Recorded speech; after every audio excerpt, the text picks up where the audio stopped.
Hello दोस्तों, राधे राधे। आपका हमारे चैनल मेरी कहानियां में स्वागत है। दोस्तों, मैं आपके लिए संपूर्ण महाभारत की कथा को लघु रूप में बताने वाली हूँ। यदि आपको भी संपूर्ण महाभारत को सुनने का लाभ उठाना हो तो हमारे चैनल को सब्सक्राइब कर लें। तो चलिए, आज की कथा में हम जानेंगे द्रौपदी का स्वयंवर। स्वयंवर सभा में अनेक देशों के राजा, महाराजा एवं राजकुमार पधारे हुए थे। एक और श्री कृष्ण अपने बड़े भाई बलराम तथा गणमान्य यदुवंशियों के साथ विराजमान थे। वहां वे ब्राह्मणों की पंक्ति में जाकर बैठ गए।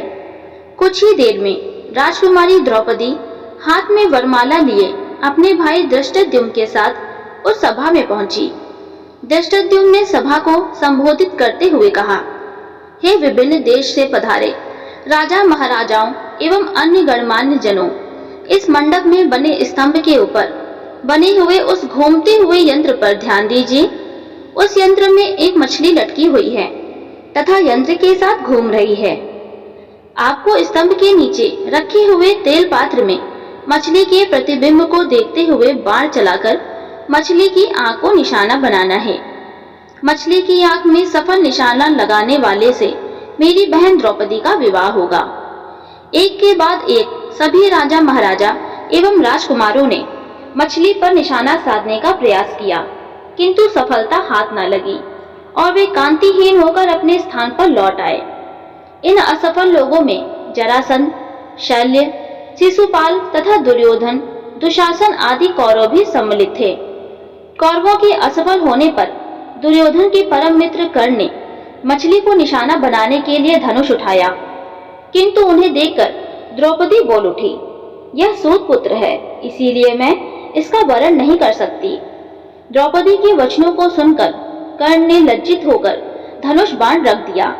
इसके पश्चात ब्राह्मणों की पंक्ति से उठकर अर्जुन ने निशाना लगाने के लिए धनुष उठा लिया। एक ब्राह्मण को राजकुमारी के स्वयंवर के लिए उद्यत देख वहां उपस्थित जनों को अत्यंत आश्चर्य हुआ, किंतु ब्राह्मणों के क्षत्रियों से अधिक श्रेष्ठ होने के कारण उन्हें कोई रोक न सका। अर्जुन ने तेल पात्र में मछली के प्रतिबिंब को देखते हुए एक ही बाण से मछली की आंख को भेद दिया। द्रौपदी ने आगे बढ़कर अर्जुन के गले में वरमाला डाल दिया। एक ब्राह्मण के गले में द्रौपदी को वरमाला डालते देख समस्त क्षत्रिय राजा महाराजा एवं राजकुमारों ने क्रोधित होकर अर्जुन पर आक्रमण कर दिया। अर्जुन की सहायता के लिए शेष पांडव भी आ गए और पांडवों तथा क्षत्रिय राजाओं में घमासान युद्ध होने लगा। श्री कृष्ण ने अर्जुन को पहले ही पहचान लिया था, इसीलिए उन्होंने बीच बचाव करके युद्ध को शांत करा दिया। दुर्योधन ने भी अनुमान लगा लिया कि निशाना लगाने वाला अर्जुन ही रहा होगा और उसका साथ देने वाले शेष पांडव रहे होंगे। वारणाव्रत के लाक्षागृह से पांडवों के बच निकलने पर उसे अत्यंत आश्चर्य होने लगा। पांडव द्रौपदी को साथ लेकर वहां पहुंचे, जहां वे अपनी माता कुंती के साथ निवास कर रहे थे। द्वार से ही अर्जुन ने पुकारकर अपनी माता से कहा, माते, आज हम लोग आपके लिए एक अद्भुत भिक्षा लेकर आए हैं। उस पर कुंती ने भीतर से ही कहा, पुत्रों, तुम लोग आपस में मिल बांटकर उसका उपभोग कर लो। बाद में यह ज्ञात होने पर कि भिक्षा वधु के रूप में है, कुंती को अत्यंत पश्चाताप हुआ, किंतु माता के वचनों को सत्य सिद्ध करने के लिए द्रौपदी ने पांचों पांडवों को पति के रूप में स्वीकार कर लिया। पांडवों के द्रौपदी को साथ लेकर अपने निवास पर पहुंचने के कुछ काल पश्चात उनके पीछे पीछे कृष्ण भी वहां पहुंच गए।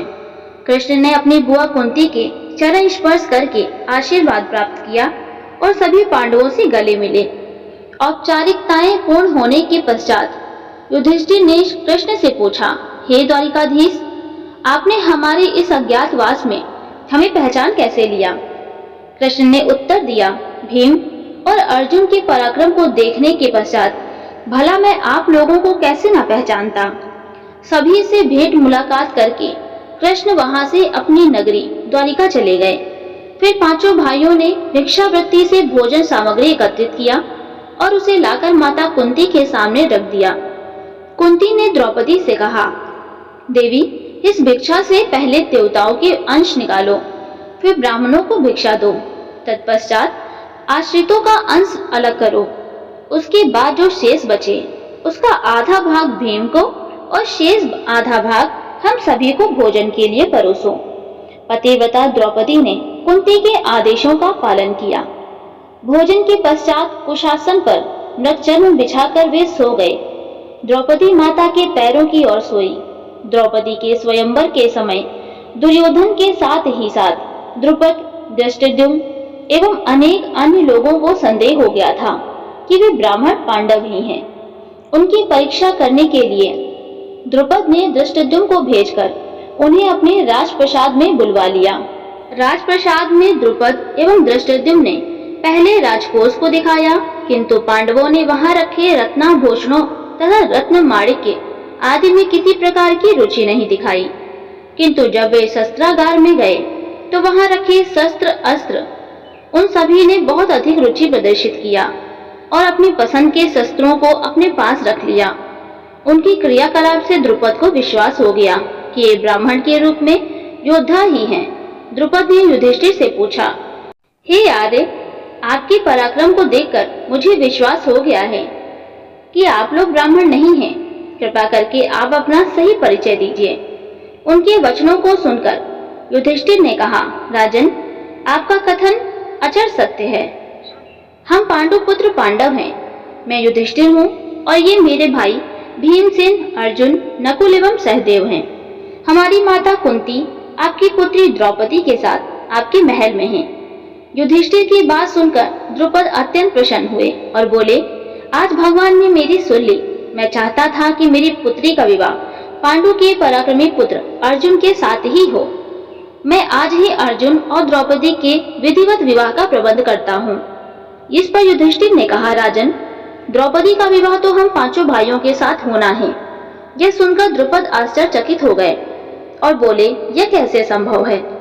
एक पुरुष की अनेक पत्नियां अवश्य हो सकती हैं, किंतु एक स्त्री के 5 पति हो, ऐसा तो ना कभी देखा गया है और ना ही सुना गया है। युधिष्ठिर ने कहा, राजन, ना तो मैं कभी मिथ्या भाषण करता हूँ और ना ही कोई कार्य धर्म या शास्त्र के विरुद्ध करता हूँ। हमारी माता ने हम सभी भाइयों को द्रौपदी का उपभोग करने का आदेश दिया है और मैं माता की आज्ञा की अवहेलना कदापि नहीं कर सकता। इस समय वहां पर वेदव्यास जी पधारे और उन्होंने द्रुपद को द्रौपदी के पूर्व जन्म में तपस्या से प्रसन्न होकर शंकर भगवान के द्वारा 5 पराक्रमी पति प्राप्त करने के वर देने की बात बताई। वेदव्यास जी के वचनों को सुनकर द्रुपद का संदेह समाप्त हो गया और उन्होंने अपनी पुत्री द्रौपदी का पाणी ग्रहण संस्कार 5 पांडवों के साथ बड़े धूमधाम के साथ कर दिया। इस विवाह में विशेष बात यह हुई कि देवऋषि नारद ने स्वयं पधार कर द्रौपदी का प्रतिदिन कन्या रूप हो जाने का आशीर्वाद दिया। पांडवों के जीवित होने तथा द्रौपदी के साथ विवाह होने की बात तेजी से सभी ओर फैल गई। हस्तिनापुर में इस समाचार के मिलने पर दुर्योधन और उसके सहयोगियों के दुख का पारावार न रहा। वे पांडवों को उनका राज्य लौटाना नहीं चाहते थे, किंतु भीष्म, विदुर, द्रोण आदि के द्वारा धृतराष्ट्र को समझाने तथा दबाव डालने के कारण उन्हें पांडवों को राज्य का आधा हिस्सा देने के लिए विवश होना पड़ा। विदुर पांडवों को बुला लाए। धृतराष्ट्र, द्रोणाचार्य, कृपाचार्य, विकर्ण, चित्रसेन आदि सभी ने उनकी अगवानी की और राज्य का खांडव वन नामक हिस्सा उन्हें दे दिया गया। पांडवों ने उस खांडव वन में एक नगरी की स्थापना करके उसका नाम इंद्रप्रस्थ रखा तथा इंद्रप्रस्थ को राजधानी बनाकर राज्य करने लगे। युधिष्ठिर की लोकप्रियता के कारण कौरवों के राज्य के अधिकांश प्रजाजन पांडवों के राज्य में आकर बस गए। तो ये थी द्रौपदी स्वयंवर की कथा। आपको कैसी लगी हमें कमेंट बॉक्स में जरूर बताएं। वीडियो अच्छी लगी हो तो लाइक करें, चैनल को सब्सक्राइब जरूर करें। धन्यवाद दोस्तों।